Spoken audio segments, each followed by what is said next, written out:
परमेश्वर ने उसको उत्पन्न किया, नर और नारी करके उसने मनुष्यों की सृष्टि की। तो पुण्यात्माओं, कैसा है भगवान? नर आकार हमारे जैसा। अब उसने परमात्मा ने मनुष्यों को अपने जैसा ही रचा। तो कैसा है भगवान? साकार है, नर आकार है, सह शरीर है, उसका नाम कबीर है। ये आगे सिद्ध करेंगे। और पुण्यात्माओं, पूरा विश्व ही भ्रमित है। पवित्र बाइबल की स्टडी करने वाले सभी ईसाई मानते हैं परमात्मा गॉड इज फॉर्मलेस। बाइबल क्या कहता है? वो साकार है। तो हमने सभी धर्मों को जानने के लिए उनके पवित्र सदग्रंथों को ही आधार मानना चाहिए, ना कि किसी धर्म के व्यक्ति क्या कह रहे हैं और क्या पूजा कर रहे हैं उसको आधार नहीं मानना चाहिए। ना फिर इन पुस्तकों की आवश्यकता क्या थी, जिनको आज तक सिर पे रखे घूम रहे थे कि इस में सर्वश्रेष्ठ ज्ञान है, तो उस ज्ञान को ही आधार मानेंगे। और इस दास के अतिरिक्त विश्व में आज तक इसको कोई क्लियर नहीं कर सका। और दास के कोई इसमें ये ना समझना कोई अभिमान कर रहा हूं, ये ना समझना कि दास अभिमान कर रहा है। ये परमात्मा अल्लाह अकबर, उस अल्लाह कबीर की दया है। इस दास को उस परमेश्वर ने भेजा है इस काम के लिए। अब ये भी स्पष्ट करते हैं कि जिसने सब सृष्टि की रचना की, जिस अल्लाह अकबर ने, जिस अल्लाह कबीर ने, जिस कंप्लीट गॉड ने, उसने किसी को भी मांस खाने का आदेश नहीं दिया, ना एनिमल्स को, ना बर्ड्स को और ना मैन को, किसी को नहीं। देखो पवित्र बाइबल पढ़ रहे हैं, उत्पत्ति ग्रंथ। फिर परमेश्वर ने कहा हम मनुष्य को अपने स्वरूप के अनुसार अपनी समानता बनाएं, और वे समुद्र की मछलियों और आकाश के पक्षियों और घरेलू पशुओं और सारी पृथ्वी पर और सब रेंगने वाले जंतुओं पर जो पृथ्वी पर रेंगते हैं अधिकार रखे।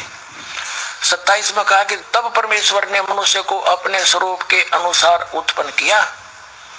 अपने ही स्वरूप के अनुसार परमेश्वर ने उसको उत्पन्न किया, नर और नारी करके उसने मनुष्यों की सृष्टि की। हो गया सिद्ध। God is in man form, परमात्मा मनुष्य आकार है। तो पुण्यात्माओं, अब आगे ये देखते हैं कि उस परमात्मा ने किसी को भी मांस खाने का आदेश नहीं दिया। देखो ये पढ़ लिया 28 में। और परमेश्वर ने उनको आशीष दी और उनसे कहा फूलो फलो और पृथ्वी पर भर जाओ और उसको अपने वश में कर लो, यानी पूरी पृथ्वी पर फैल जाओ, और समुद्र की मछलियों और आकाश के पक्षियों और पृथ्वी पर रेंगने वाले सब जंतुओं पर अधिकार रखो। अब जैसे अधिकार रखने का मतलब ये नहीं न मार के खा ले। जैसे जंगल से गाय लाए, हम पहले भैंस लाए, उनका दूध पीते तो दूध पियो, मांस क्यों खाओ? गोश्त खाना कोई अच्छी बात है?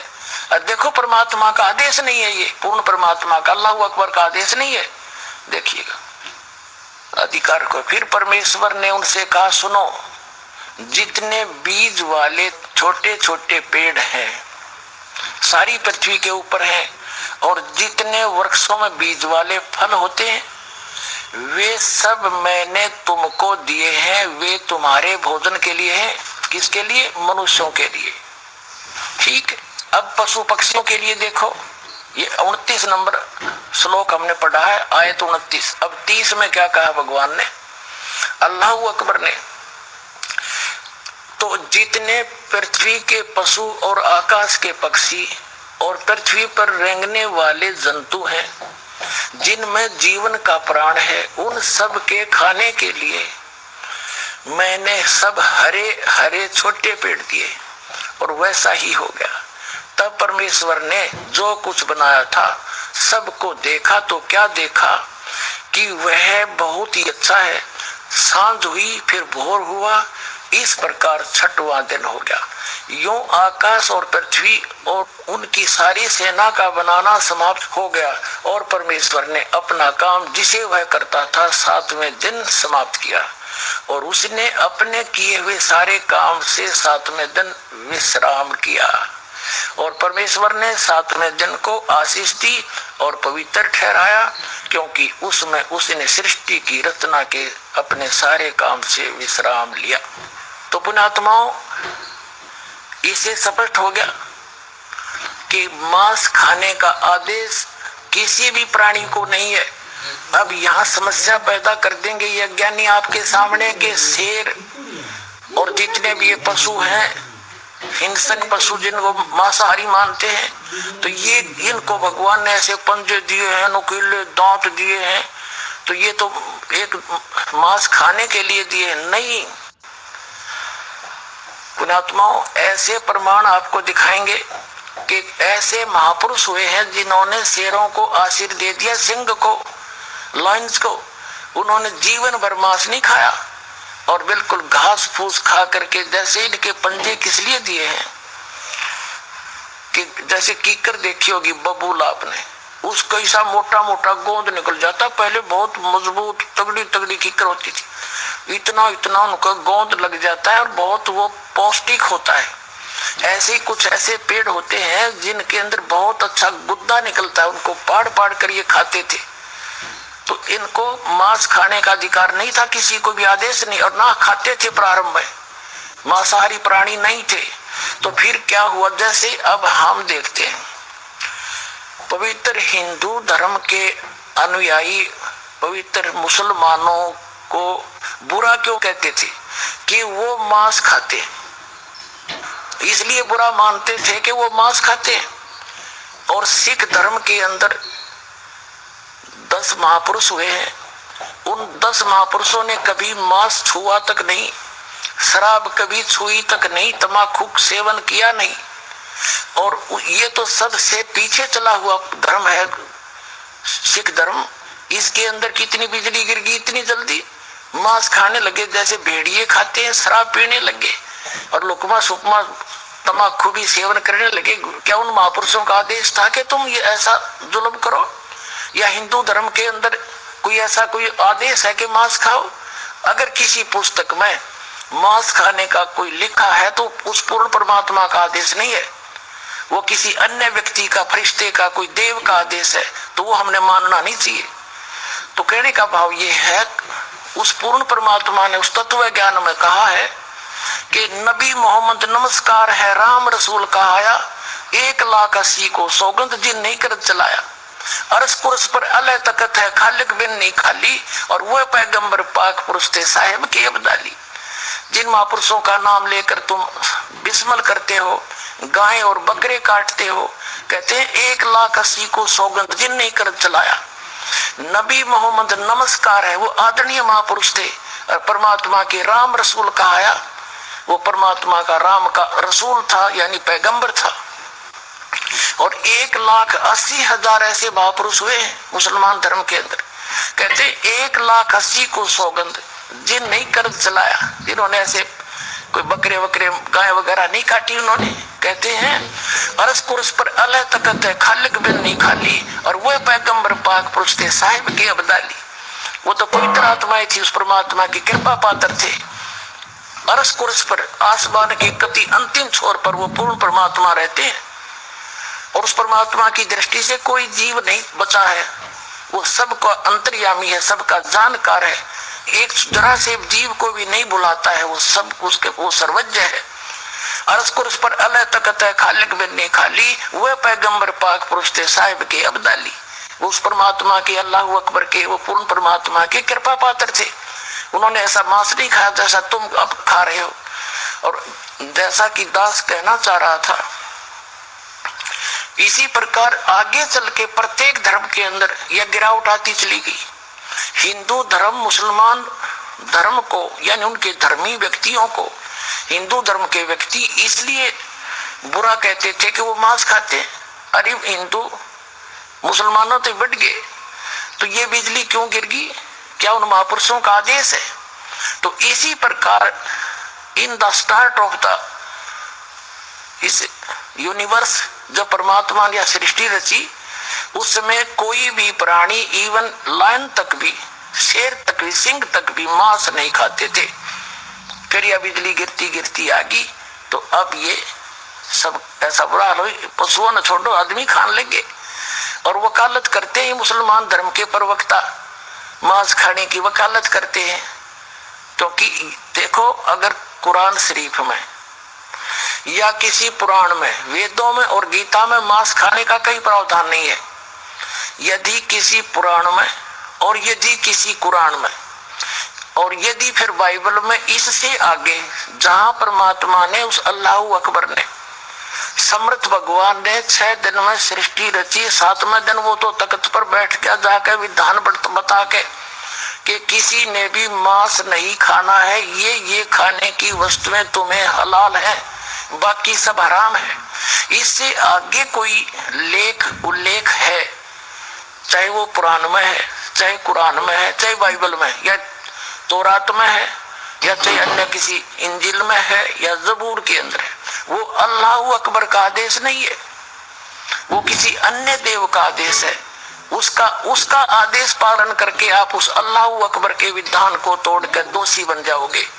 उदाहरण के तौर पर, जैसे एक समय एक व्यक्ति की दोस्ती, मित्रता, फ्रेंडशिप एक एसएचओ के साथ थी, दरोगा के साथ, और उस दरोगा के मित्र का कोई साथ के मकान वाला यानी पड़ोसी नाइबर उसको दुखी किया करता था, सताता था।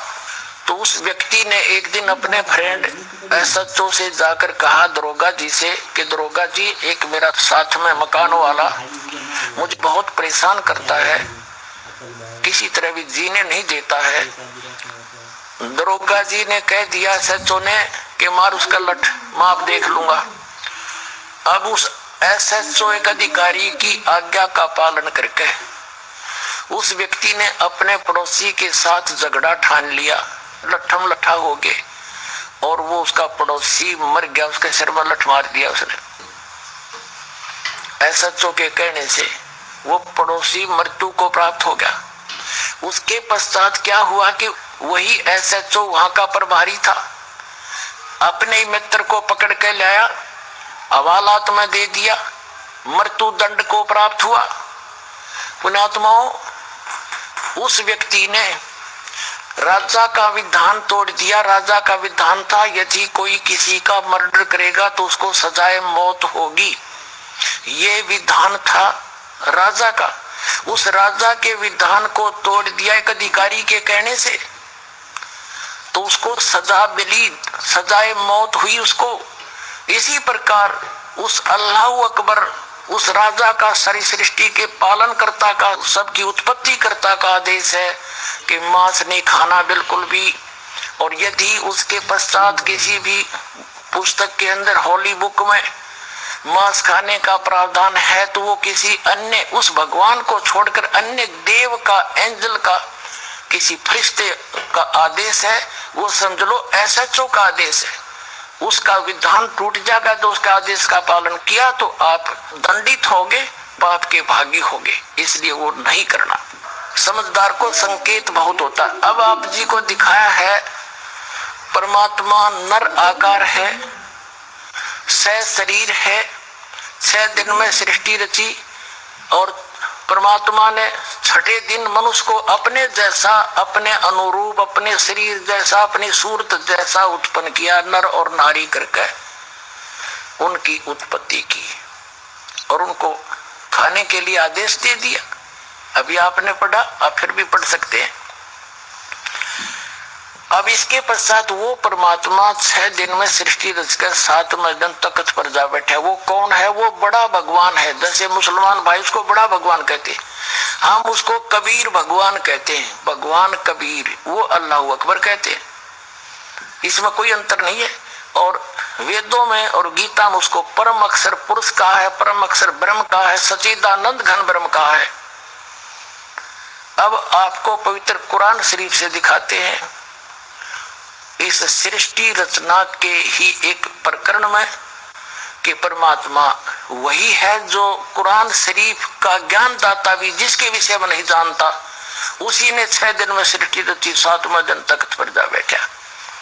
अब देखिएगा पवित्र कुरान शरीफ हमने फिर उठा ली है। यह वह इलामी किताब है जिसमें कोई संदेह की गुंजाइश नहीं। शास्त्रीय अरबी पद्धति पर नागरी लिपि में ये कुरान शरीफ कंप्लीट देखें। और ये मुतरजम ये है शास्त्रीय अरबी पद्धति पर नागरी लिपि में, इसका सह अनुवाद सटीपण ये इसकी हिंदी है। रूपांतरकार है नंद कुमार अवस्थी,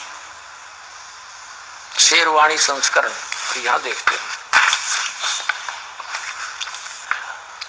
जालिकल किताबों लारैब ज सलाफी ही जय। यह वह इलामी किताब है जिसमें कोई संदेह की गुंजाइश नहीं। कुरान शरीफ ये अनुवाद टिप्पण शास्त्रीय अरबी पद्धति पर नागरी लिपि में शेरवाणी संस्करण। प्रकाशक हैं लखनऊ किताब घर, मौसम बाग, सीतापुर रोड, लखनऊ। इतने। अब हम इसके आते हैं। अब देखिएगा कुरान शरीफ और सूरत फुरकानी 25/604 पृष्ठ पे हम यहां से पढ़ने लगेंगे जैसे पहले भी पढ़ा था। 52 आयत को हम पढ़ेंगे।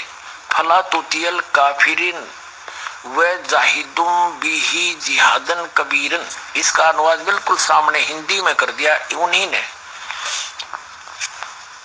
तो ए पैगंबर तुम काफिरों का कहा न मानना, ये कुरान शरीफ का ज्ञानदाता कह रहा है हजरत मोहम्मद जी को कह रहा है। और इस कुरान की दलीलों से उनका सामना बड़े जोर से करो। इन्होंने कबीर का अर्थ बड़ा कर दिया। ठीक है, अब हम आते हैं 607 पृष्ठ पे सूरत फुरकानी 25 और यहां आ गया है। अब हम 53वीं आयत पढ़ेंगे। और वही है जिसने 2 दरियाओं को मिला चलाया, एक का पानी मीठा प्यास बुझाने वाला और एक का खारी कड़वा, और दोनों में एक आड़ और मजबूत रोक बना दी।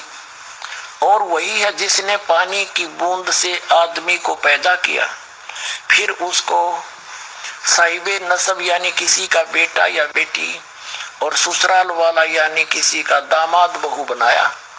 और तुम्हारा परवरदिगार हर चीज करने पर शक्तिमान है।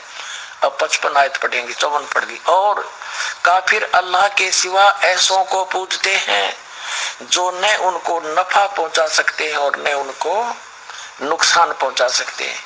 और काफिर तो अपने परवरदिगार से पीठ दिए हुए हैं, मुंह मोड़े हैं। तो और ए पैगंबर हमने तुमको खुशखबरी सुनाने और सिर्फ अजाब से डराने के लिए भेजा है।